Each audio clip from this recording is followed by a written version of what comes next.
अरबों का एक मशहूर बुत जो सफ़ा और मरवा पहाड़ियों पर पूजा जाता था। ओके।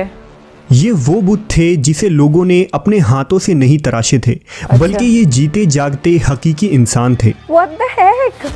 काबा शरीफ में जब इस्लाम स्थापित हुआ था उससे पहले जो वहाँ पे बुत रखे हुए थे, आज हम उनकी दास्तां सुनेंगे। जिंदगी में पहली बार I am going to listen this story of Isaf and Naila. जब से इस्लामिक वीडियोस पर मैं रिएक्ट कर रही हूँ तब से मैंने कहीं ना कहीं काफ़ी बार सुना है काबा शरीफ में बुत परस्ती होती थी, उससे हज़रत मोहम्मद सल्लल्लाहु अलैहि वसल्लम साहब ने ख़त्म करवा दिया, जो कि बिल्कुल सही था, क्योंकि इंसानों के द्वारा बनाए गए बुत को पूजना और उनको अपना अल्लाह मानना नौज़ बिल्ला बहुत ही गलत बात है। हे हाय हेलो नमस्ते जी, सत श्री अकाल, अस्सलामु अलैकुम। मैं निधि शर्मा इंडिया से and I believe in formless God. और हाँ, हम ये भी विश्वास रखते हैं कि खुदा एक ही है, अल्लाह एक ही है, भगवान एक ही है, गॉड ऑलमाइटी एक ही है, क्योंकि हम सब इंसान एक ही हैं, ये पूरी उम्मत एक ही है।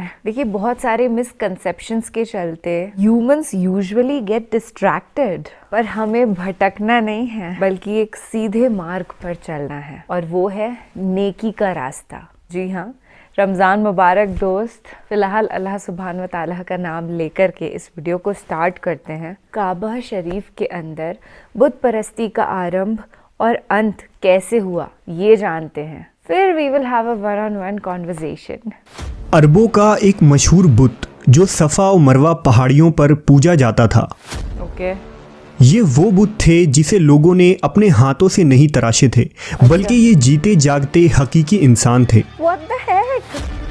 Oh God, that's the उन्होंने reality. खाना काबा के अंदर ऐसा क्या जुर्म किया था जिसकी वजह से अल्लाह ने उन्हें ऐसा खौफनाक अजाब दिया जो आने वालों के लिए इबरत की निशान बन गई। Crazy and terrifying at the same time. Oh.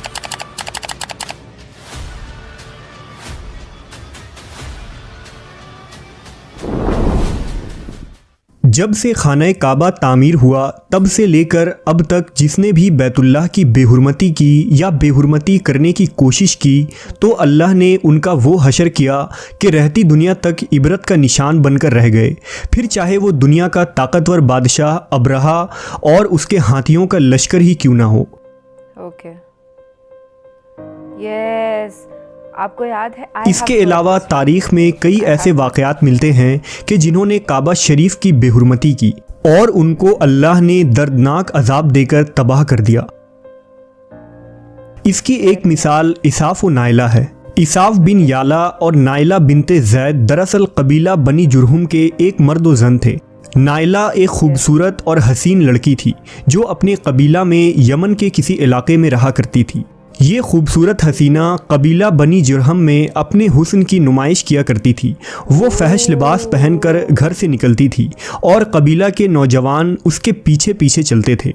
हर कोई उससे ताल्लुकात का ख्वाहिशमंद था। उन्हीं लोगों में कबीले के सरदार का बेटा भी शामिल था जिसका नाम इसाफ बिन याला था।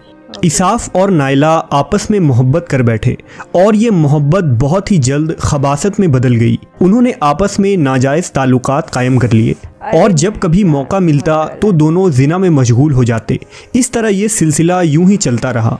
जब उनके घर वालों को इसका इल्म हुआ तो वो उनके खिलाफ हो गए, जिस वजह से उनके मिलने पर पाबंदी लगा दी गई।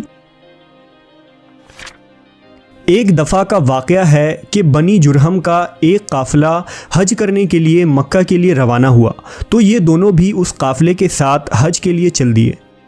काफ़िला मक्का पहुंचा और ये हज के अय्याम थे। उन्हीं दिनों का वाक़या है कि एक रोज़ काबा में लोगों की तादाद बहुत ही कम थी और आसपास कोई भी मौजूद न था, लिहाजा शैतान ने उनके दिलों में वसवसा डालना शुरू कर दिया। वो दोनों खाने काबा में दाखिल हो गए और इस तन्हाई के आलम में जिना करने लगे। उनके इस खबासत और काबा की बेहुरमती पर ज़मीन और आसमान कांप उठा। समुंदर की मौजें जोश मारने लगी और अल्लाह की तरफ से अजाब नाजिल हो गया। हुआ यूं कि जब वो खाना काबा के अंदर बदफेली कर रहे थे तो उसी वक्त उनकी रूहें कब्ज़ कर ली गईं और उनके गोश्त पोश्त के जिस्म पत्थर के बनते चले गए। ये लम्हा इंतहाई खौफनाक और अजीबोगरीब था। दो जिंदा इंसान अजाब इलाही के तहत अब पत्थर के बन चुके थे। कुछ देर बाद जब बनी जुरहम के लोग काबा के करीब आए और बैतुल्लाह के दरवाजे को खोला तो दोनों बदबख्त बरहना हालत में पत्थर बने खड़े थे। वो ये समझ गए कि ये खबीस अल्लाह की मुक़द्दस घर में किस जुर्म का इर्तिकाब कर रहे थे। लोगों ने दोनों के मुजस्समों को उठाया और बाहर लाकर ज़मीन में गाड़ कर उन्हें खड़ा कर दिया ताकि ये लोगों के लिए इबरत का निशान बना रहे। कुछ दिन गुजरने के बाद मक्का के लोगों ने इसाफ के बुत को उठाकर कोह सफ़ा के मकाम पर रख दिया और नाइला के बुत को उठाकर कोह मरवा के मकाम पर रख दिया। सफ़ा और मरवा दरअसल दो पहाड़ी हैं जो हरम काबा के बिल्कुल करीब ही हैं। उन्हीं दो पहाड़ियों पर चढ़कर और चक्कर लगाकर बीबी हाजरा अलैहिस्सलाम ने उस वक्त पानी की तलाश की थी जब हज़रत इस्माईल अलैहिस्सलाम शेर खार बच्चे थे और प्यास की शिद्दत से बेकरार हो गए थे। इसलिए ज़माना कदीम से ये दोनों पहाड़ियाँ बहुत मुक़द्दस मानी जाती थी और हाजी उन पर चढ़कर बड़े एहतराम और जज्बा अक़ीदत के साथ तवाफ़ किया करते थे। जब इसाफ और नाइला के बुत को सफ़ा और मरवा पर रखा गया तो उनकी सज़ा ये तजवीज़ की गई कि जो शख्स भी सफ़ा और मरवा पर जाए वो उन दोनों बुतों को एक एक जूता मारे। एक दो नस्लों तक तो ये अमल जारी रहा, फिर लोगों ने उन्हें जूतों के बजाय थप्पड़ मारना शुरू कर दिए और कुछ नस्लों बाद लोग उन्हें सिर्फ हाथ लगाया करते थे। इस तरह वक्त गुजरने के साथ लोगों ने उनसे इबरत हासिल करना कम और उनकी ताज़ीम ज़्यादा करने लगे। यहाँ तक कि एक वक्त ऐसा आया कि अरबों ने जाहिलियत की बिना पर उनको मोहब्बत की अलामत करार देना शुरू कर दिया और कबीलों में उन दोनों के इश्क की दास्तानों को फ़ख्र से बयान किया जाने लगा। आहिस्ता आहिस्ता ये मोहब्बत के देवी और देवता करार पाए। 5वीं सदी तक इसाफ और नाइला के उस बुत को अरबों के बड़े बुतों में शुमार किया जाता था जिनके आगे लोग सजदा किया करते थे और कुर्बानी भी चढ़ाते थे।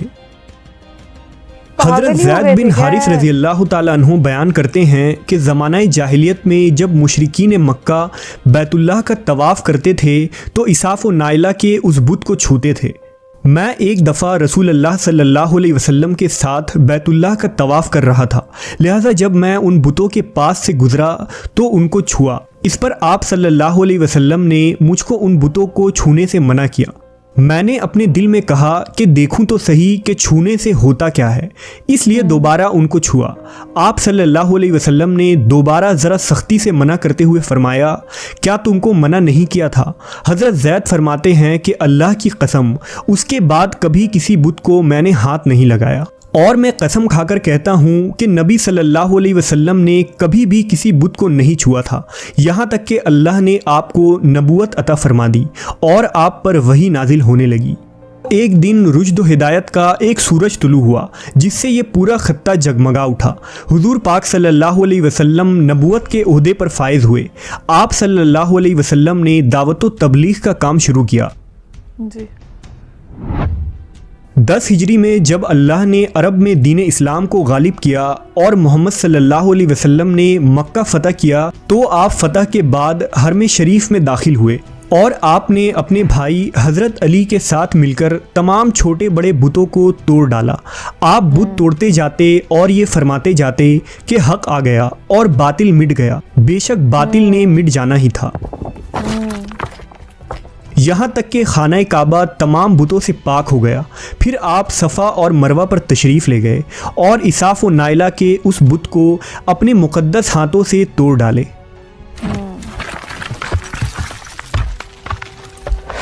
ये बुत तो टूटना चाहिए था। हमने देखा कि इसाफ व नाइला के इस बुत को लोगों ने बतौर इबरत सफ़ा और मरवा पर रखा था, लेकिन शैतान ने उन्हें ऐसा गुमराह किया कि वो उनकी पूजा करने लगे।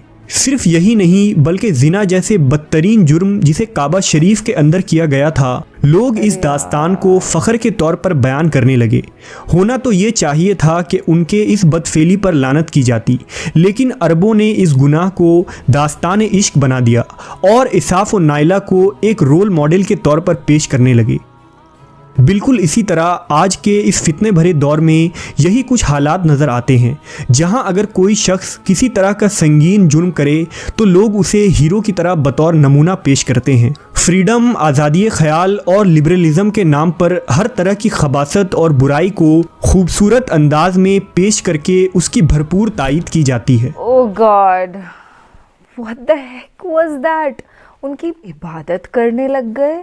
दो ऐसे गुस्ताख जिन्होंने काबा शरीफ के अंदर जाकर के ये गलत काम किया। I do not even want to specify it. मैं नहीं मेंशन करना चाहती कि उन्होंने क्या किया। मतलब आप सफ़र देखिए कि कैसे कैसे होता है। सबसे पहले आप अल्लाह की इबादत कर रहे हैं, आप समझ रहे हैं, इब्रतनाक अंजाम की तरह उसे ले रहे हैं, उससे सीख हासिल कर रहे हैं। ये इसाफ और नाइला का बुत है। इन्होंने गलत काम किया था, इस वजह से आज ये स्थिति में है। तो हमें ऐसा कुछ कभी करना नहीं है और लानत है इन पे।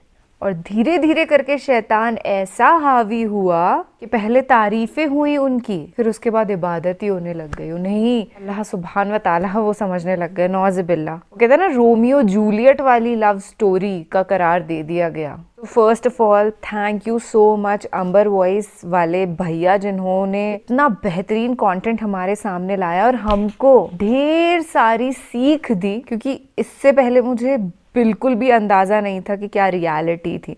बस इतना सुना था कि काबा शरीफ के अंदर कुछ बुत पाए गए थे और फिर उन्हें तहस नहस कर दिया गया था, क्योंकि इस्लाम इज़ ऑल अबाउट अल्लाह सुब्हान व ताला की इबादत, जो कि फॉर्मलेस है। सीधी सी बात है, जिस कायनात के मालिक व खालिक ने हमको बनाया, उनको हम कैसे बना सकते हैं? इम्पॉसिबल है। और बनाया तो सबको एक ही मालिक ने है, चाहे कोई एक्सेप्ट करे या ना करे। हम सबका खुदा एक ही है। दुआएं हम बेशक अलग अलग नामों से मांगते हैं, पर जाती उस एक ही सृष्टि के रचयिता के पास है। तो दोस्त, आपसे दरख्वास्त करती हूँ कि आप अपने अल्लाह सुब्हान व ताला पर विश्वास रखिए। अगर भगवान को मानते हैं तो भगवान पर विश्वास रखिए।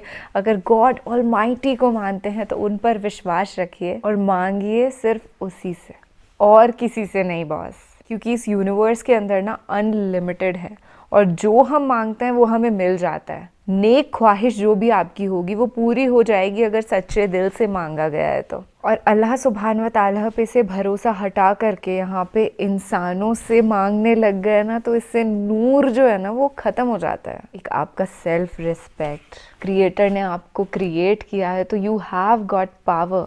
Always ask from that unlimited, the most powerful अल्लाह सुब्हान व ताला। कभी भी इन फितनों में मत पड़िए। ये जो ऐसी वाली लव स्टोरीज हमको दिखाई जाती हैं जिसके अंदर बहुत जिना हो रहा होता है, ये सब बेहद तामसिक प्रवृत्ति की होती हैं जो हमको गलत कर्मों की तरफ लेकर के चली जाती हैं। सो स्टे सेफ, बचिए इन सब हराम से। और हाँ, खुश रहिए, मुस्कुराते रहिए और खुदा की पैदा करता मखलूक से प्यार करते रहिए। कभी भी किसी के लिए अपने दिल के अंदर नफरत मत पैदा करना। Always keep smiling and be happy, stay safe.